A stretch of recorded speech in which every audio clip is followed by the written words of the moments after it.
자, 오늘 말씀은 요한계시록 3장 1절서부터 6절까지 말씀입니다. 3장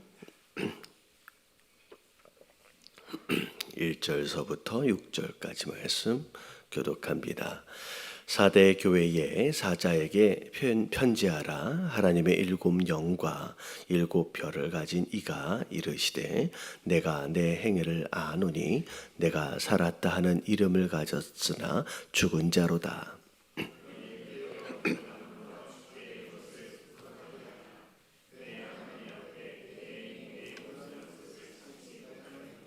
그러므로 내가 어떻게 받았으며 어떻게 들었는지 생각하고 지켜 회개하라.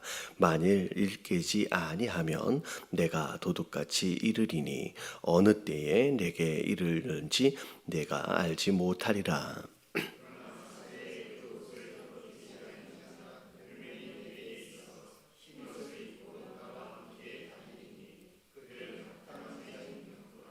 이기는 자는 이와 같이 흰옷을 입을 것이요 내가 그 이름을 생명책에서 결코 지우지 아니하고 그 이름을 내 아버지 앞과 그 전사들 앞에서 시인하리라.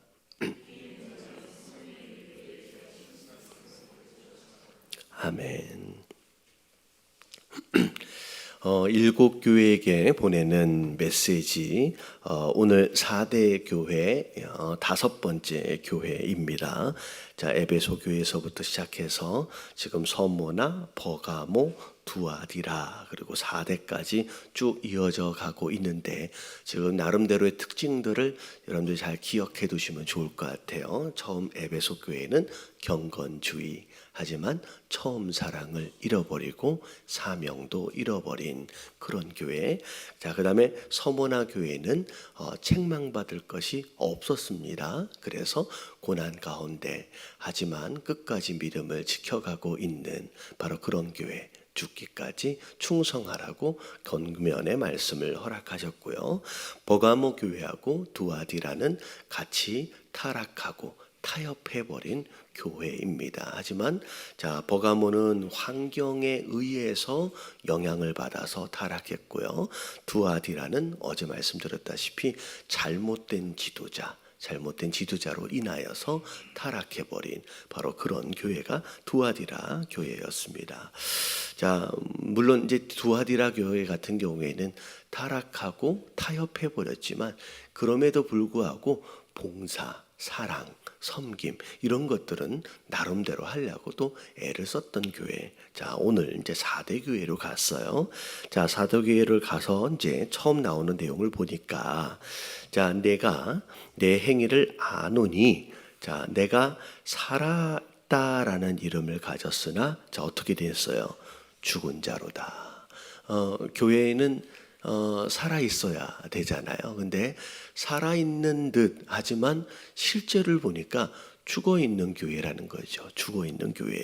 그러면서 자, 오늘 4대 교회. 자, 이 4대라고 하는 지역이 어떤 지역이냐면 예수님이 이 땅에 오시기 전 약 한 500년 정도에는 굉장히 이제 번창했던 대도시라고 이제 생각하시면 될 것 같아요.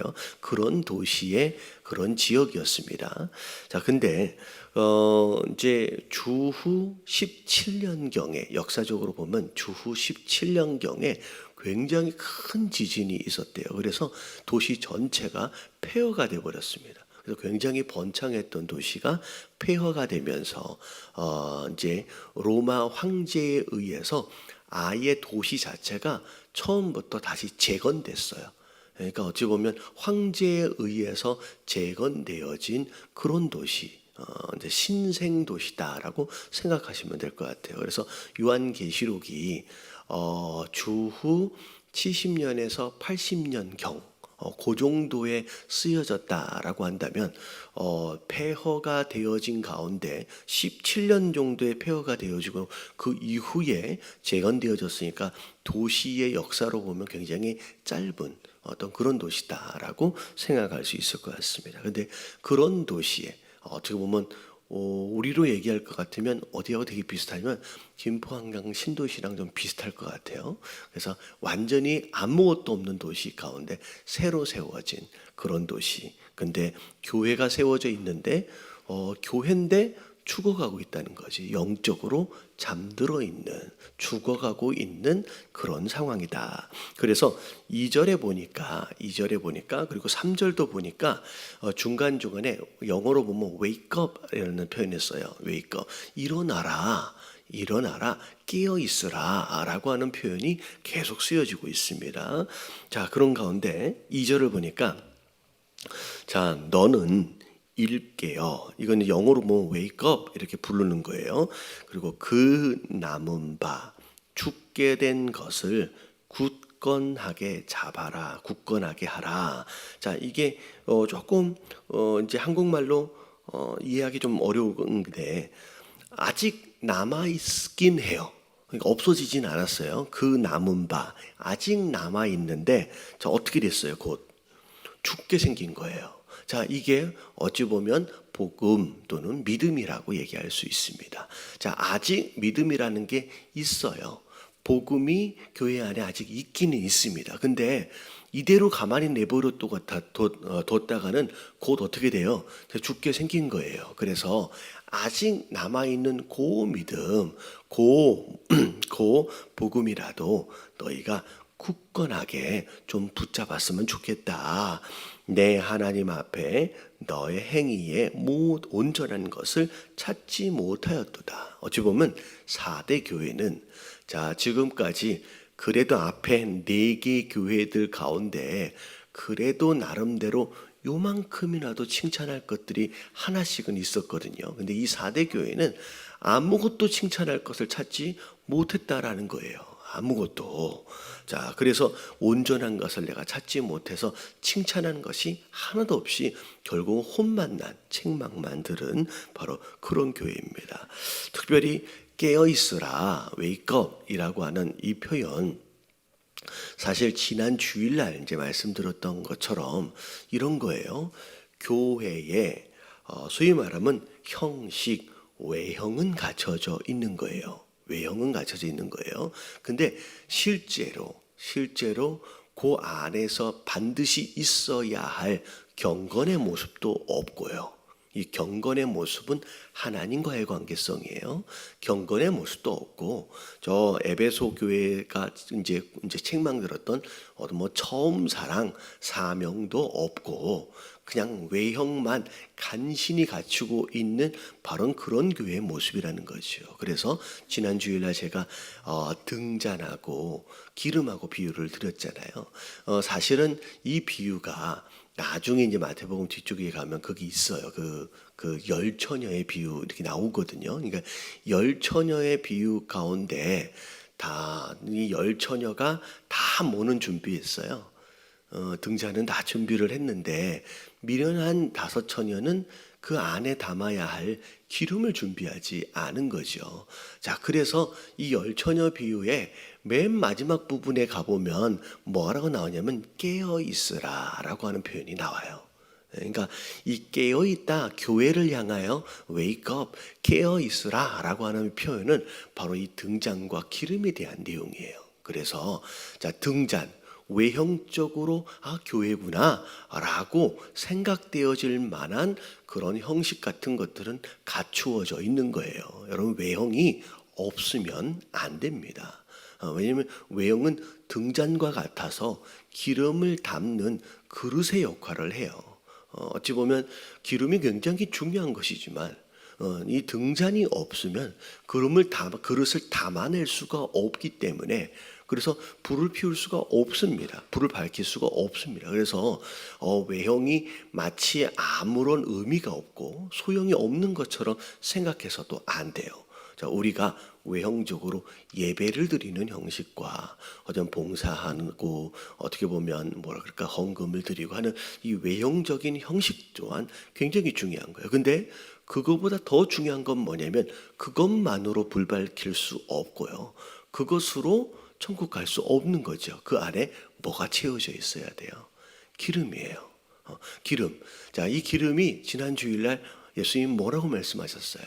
그 기름은 우리가 그 안에 채워야 할, 뭐였어요? 세 가지가 있었는데, 뭐 긍휼도 있었고 믿음도 있었고 정의도 있었고, 이 세 가지가 그 등잔 안에 채워야 할 기름이었다는 거죠. 그게 없으면 아무리 등잔을 잘 준비했어도 소용이 없는 거예요. 어찌 보면 오늘 사대교회처럼 깨어 있어라, 좀 일어나라 라고 말씀하고 계시는 이 교회의 모습은 외형적인 것들은 잘 갖추어져 있는 것 같아요. 뭐 건물도 있고 뭐도 있고, 근데 그 안에 정의가 없고 공률함이 없고 그 안에 믿음이 없는, 기름이 채워지지 않는 바로 그런 모습, 그것은 살아있는 것 같지만 뭐한 교회예요? 그냥 죽은 교회예요. 근데 결국은 유럽 교회가 그렇게 되어버린 것처럼, 미국 교회도 그렇게 되어가고 있는 것처럼 한국 교회도 그렇게 되어갈 가능성도 있다라는 거죠. 유럽 교회 같은 경우를 보면 외형적인 교회의 모습, 건물 같은 경우는 굉장히 으리으리하게, 심지어 이 교회 하나를 지어내기 위해서 100년이 넘게 걸려요. 교회 건축을 100년 동안 해요. 그러니까 얼마나 그 안에는 화려하게, 그런 의리의리하고 멋있게 지어내는, 와, 교회다. 오늘날은 어떻게 됐어요? 오히려 그렇게 몇백 년 동안 지어낸 그 교회가 오히려 그냥 관광 명소가 돼버렸어요. 그냥 죽은 교회예요. 더 이상 그 교회에서 안에서는 예배가 드려지지 않는 그런 교회가 되어간다는 거예요. 심지어 미국 교회 같은 경우에도 점점 어떻게 되냐면 건물을 잘 지어놓고 젊은이들이 다 교회를 떠나버려요. 그리고 나서는 더 이상 그 교회를 유지할 수가 없으니까 어떻게 보면 그 교회가 매물로 나오기 시작하고 그런 것으로 나오기 시작하는 거예요. 그래서 결국은 그렇게 돼서 더 이상 이제 교회 안에서 예배가 드려질 수 없는, 외형만 갖춰져 있는 그런 교회가 되어지고 있다는 거죠. 그래서 3절에 보니까 그러므로 내가 어떻게 받았으며 어떻게 들었는지 생각하고, 이건 이제 복음에 대한 내용이에요. 네가 분명히 받은 게 있다라는 거예요. 그리고 분명히 너희가 들은 게 있다라는 거예요. 네가 말씀을 듣고 그렇게 믿음을 처음 가졌지 않느냐, 그것을 기억하라. 생각해보고 지켜, 뭐라 그랬어요? 회개하래요. 이제는 말씀을 들었던 거, 그리고 말씀을 받았던 것을 기억하는 가운데 이제는 순종해야 될 때가 되지 않았느냐, 이제는 회개하고 돌이켜야 되지 않겠느냐. 그러면서 일깨지 아니하면, 만약에 깨어나지 않는다라고 한다면 내가 도둑같이 이르리니, 아무도 예상하지 못하는 가운데 갑자기 예수님이 나타나신다는 거죠. 어느 때에 내게 이르는지 네가 알지 못할 것이다. 마지막 예수님의 심판하심은 예상치 못하는 가운데 벌써? 라고 하는 상황 가운데 임하시겠다라고 하는 거예요. 그런 가운데 4절을 보니까 그럼에도 불구하고, 그런 교회였음에도 불구하고 그래도 몇몇 사대에 그 옷을 더럽히지 아니한 몇 명이 내게 있어요. 그래도 살아남은 자가 있는 거죠. 지금 이제 5번째 교회인데 책망을 받고 타락해버린 그런 교회였음에도 불구하고 그래도 거기에 속하지 않고 그래도 살아남아 있는 몇몇 교인들이 또 있습니다. 그런 가운데 흰옷을 입고 나와 함께 다니리니 그들은 합당한 자인 연고라. 끝까지. 이걸 뭐라 그러면 신앙의 절개라고 부릅니다. 절개. 어찌 보면 포기할 수밖에 없는 그런 상황. 그래서 그런 상황이나 그런 여건들 가운데 충분히 변명할 수 있고요, 충분히 핑계할 수 있음에도 불구하고 끝까지 그 믿음을 지켜낸 자, 이걸 절개라고 부르거든요. 근데 사실은 마지막 때가 되어지면 여러분, 심판대 앞에서 소위 성도라고 스스로 불렀던 자들 스스로에 대해서 많은 사람들이 이런 핑계와 변명들을 많이 할 거예요. 많이 할 거예요. 뭐라고 할 것 같아요? 어쩔 수 없었다는 거예요. 환경이. 남들도 다 그렇게 살았는데요 라고 핑계와 변명을 늘어놓을 거고요. 그리고 어떤 사람들은 그 사람이 진짜 지도자인 줄 알았어요. 저는 거기가 진리인 줄 알았어요 라고 변명하고 핑계를 댈 거라는 거죠. 그래서 사실은 심판대 앞에, 백보자 심판대 앞에는 굉장히 요란스러울 겁니다. 근데 사실은 요란스러운 이유들 가운데 하나는 뭐냐면 불신자에 의하여 요란스럽지는 않을 거예요. 왜냐하면 딱 앞에 서면 자기가 어떻게 자기가 한 걸 잘 알거든요. 그러니까 오히려 불신자들은요 할 말이 별로 없어요. 오히려 불신자들은 이를 간다 그러잖아요. 그냥 할 말이 없어요. 왜냐하면 계속 들어왔거든요. 계속 들어왔어요. 뭐가 복음인지에 대하여, 예수님이 누군지에 대해서 그냥 들어왔기 때문에 백보자 심판대 앞에 설 때는 별로 할 말이 없습니다. 자, 근데 할 말이 많은 사람들은 어떤 사람들이에요? 그동안 교회에 다니던 사람이에요. 다니던 사람. 어떻게 보면 이 4대 교회처럼, 아니면 그 전에 버가모나 두아디라 교회처럼 교회를 다녔어요. 근데 그 안에 있으면서 이런저런 이유로 타협하고 타락했어요. 그래도 구원받는 줄 알았던 거예요. 그래서 이래서 그랬어요, 저래서 그랬어요, 누구 때문에 그랬어요. 그러니까 제일 억울해할 사람들은 아마 이단에 빠진 사람들 같은 경우, 어찌 보면 이단에 빠진 사람들은 제일 억울할 거예요. 왜냐하면 우리보다 더 열심히 살았거든요. 더 열심히 전도하며 살았거든요. 심지어 별별 집 다 팔아가지고 다 갖다 바쳤거든요. 그러니까 어찌 보면 일반적으로 성도라 여길 수 있는 자들보다 훨씬 더 헌신되게, 훨씬 더 수고하며 전도하며 살았어요. 근데 가보니 아니었다는 거예요. 자기가 잘못된 것을 따라갔다는 거예요. 두아디라처럼. 그러니까 그런 일들이 벌어진다는 거죠. 자, 그럼에도 불구하고 우리는 여러분 그 앞에서 변명하고 핑계대는 자가 되지 않았으면 좋겠습니다. 환경 탓하고 내가 누구 탓하고 다른 사람 탓할 게 아니라는 거예요. 끝까지 그럼에도 불구하고 끝까지 절개를 지킨 사람들. 그래서 종종 우리가 그런 모습들을 보잖아요. 소위 위인들이라고 하는 사람들, 근데 위인들이라고 하는 사람들을 잘 살펴보면 어렸을 때부터의 가정 환경이나 어떤 부모님들과의 관계나 이런 것들을 보면 이제 어떻게 보면 대부분 또 온전하지 못한 그런 모습, 열악한 상황 가운데서 그렇게 자라온, 그랬는데도 불구하고 위인들이 되신 분들이 굉장히 많거든요. 근데 어찌 보면 그런 환경에서도 위인들이 나오기도 하지만 그런 환경 때문에 나는 내 인생을 이렇게 살 수밖에 없었다라고 말하는 사람들도 많다라는 거예요. 근데 우리는 여러분 마지막 심판대 앞에서 여러분 핑계하거나 변명하는 자가 아닌, 환경 때문에 누구 때문에 이런 것이 아닌 끝까지 절개를 지킬 수 있는, 그럼에도 불구하고 끝까지 신앙을 지켜낼 수 있는 그렇게, 그래서 예수님께 칭찬을 받는 저와 여러분들 되시길 주님의 이름으로 축원합니다. 그래서 오늘 첫 번째 기도 제목은 그걸 것 같아요. 오늘도 어려울 수 있어요. 오늘도 여러 유혹들과 여러 핍박들과 여러 잘못된 상황들 가운데 내 마음을 흔들어 놓는 그런 일들이 오늘도 일어날 수 있습니다. 그럼에도 불구하고 그것 때문에 내가 무너져 버리고 그것 때문에 내가 흔들리거나 넘어져 버리는, 그래서 어쩔 수 없었다라고 하는 것으로 핑계대는 그런 하루가 아니라, 하나님 그럼에도 불구하고 그런 상황과 문제가 있었음에도 불구하고 하나님 내가 그래도 오늘 믿음으로 승리했습니다 라고 이야기할 수 있는 오늘 하루가 될 수 있도록 해달라고 여러분 기도하시기 바라고요. 자, 끝까지 이기는 자, 버텨낸 사람이에요. 절개를 지킨 사람들은 흰 옷을 입을 것이다.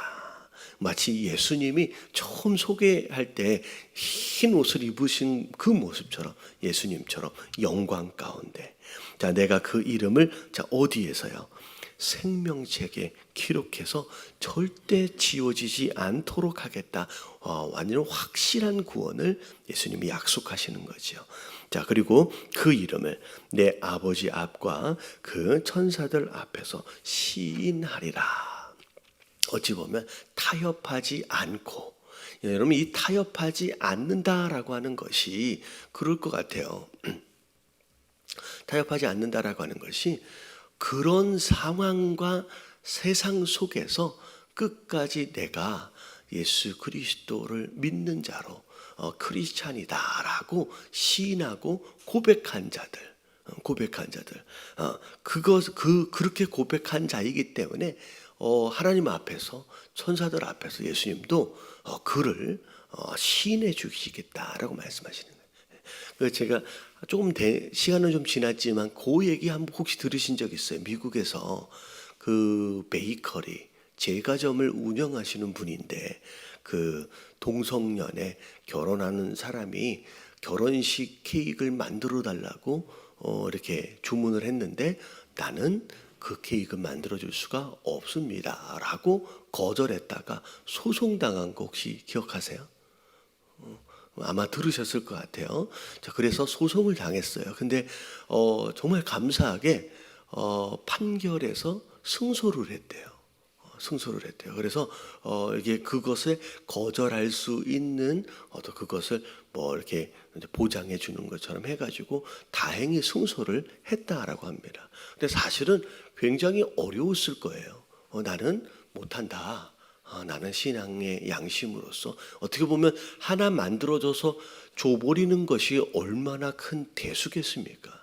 근데 그 신앙의 양심상 나는 축하해 줄 수 없는 결혼식에 나는 돈을 벌기 위해서 그 몇십 불을 그 몇백 불을 벌기 위해서 나는 이것을 포기할 수 없다라고 고집을 부린 거예요. 어찌 보면 그분 나름대로의 절개였거든요. 그것으로 어찌 보면 굉장히 큰 손해를 봤습니다. 이미. 왜냐하면 그것으로 인해서 많은 사람들이 거기에 뭐 불매운동이라든지 그래서 사실은 쉽지 않았을 거예요. 근데 그게 제가 알기로 굉장히 몇 년 전 이야기입니다. 결국은 몇 년 동안 고생을 했는데 결국은 승소를 해서 다행입니다. 근데 그게 이제 승소하지 못한 배소를 했더라고 할지라도 어찌 보면 그게 어떻게 보면 끝까지 절개를 지켜낸 그 사람의 모습. 우리도 그런 일들이 일어날 수 있어요. 내가 신앙인이기 때문에 이 믿음을 지키기 위해서. 네, 하지만 네가 세상 속에서 네 신앙을 시인하고 고백한다라고 한다면 나도 하나님 앞에서 네가 내 자녀임을 내가 시인해 주겠다라고 말씀하시는 거예요. 여러분 이게 두려운 일일 수 있고요. 손해보고 피해보는 일들이 있을 수 있습니다. 그럼에도 불구하고 하나님 이 절개를 지킬 수 있도록 사실 믿음을 달라고 기도하셔야 돼요. 이런 우리가 결단한다고 될 일이 아닙니다. 여러분 아무 일도 없을 때는 여러분들 우리가 할 수 있을 것 같잖아요. 근데 실제로 닥쳐오면요, 과연 우리가 거기에서 어떻게 반응할지 아무도 몰라요. 내가 직접 진짜 손해를 보고 내가 위협적인 상황을 만나면 과연 내가 믿음으로 어떻게 반응할 수 있을지. 하나님, 내가 그런 일이 일어날 때 내가 지금 마음을 먹는 것처럼 이 믿음으로 반응할 수 있는 진짜 신앙인이 될 수 있도록 해달라고 믿음 달라고 기도하십시오. 귀 있는 자는 성령이 교회들에게 하시는 말씀을 들을지어다. 자, 이게 성령이 교회들에게 하시는 말씀이래요. 다시 말하면 지금 4대 교회에게 지금 전달하라라고 메시지를 주신 거잖아요. 그러면 자, 성령이 교회에게라고 단수로 나와야 돼요. 근데 여기 보니까 교회 뭐라고 나와 있어요? 들리라고 복수로 나와요. 이거는 단순히 4대 교회만의 문제가 아니다라는 거예요.